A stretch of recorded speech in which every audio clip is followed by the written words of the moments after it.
कोल्हापुरात शक्तीपीठ महामार्ग विरोधात आंदोलन. संघर्ष समितीनं केली मुख्यमंत्र्यांच्या राजीनाम्याची मागणी. शक्तीपीठ महामार्ग विरोधात जिल्हाधिकारी कार्यालयासमोर संघर्ष समितीनं आंदोलन केलं. मुख्यमंत्र्यांच्या राजीनाम्याची आंदोलकांनी मागणी केली.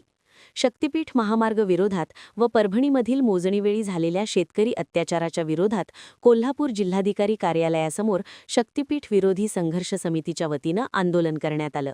यावेळी बोलताना समितीचे समन्वयक गिरीश फोंडे म्हणाले, कोल्हापुरातील रेखांकन बदलून देखील येथील महामार्ग होऊ देणार नाही, कारण नवीन रेखांकन देखील सुपीक जमिनीतून व नद्यांवरून पूरग्रस्त भागातून इको सेन्सिटिव्ह झोनमधून जातंय. परभणीतील अमानुष अत्याचाराची जबाबदारी घेत देवेंद्र फडणवीस यांनी गृहमंत्री व मुख्यमंत्री पदाचा राजीनाम्याची मागणी केली. मागणीचं निवेदन जिल्हाधिकारी अमोल येडगे यांना देण्यात आलं.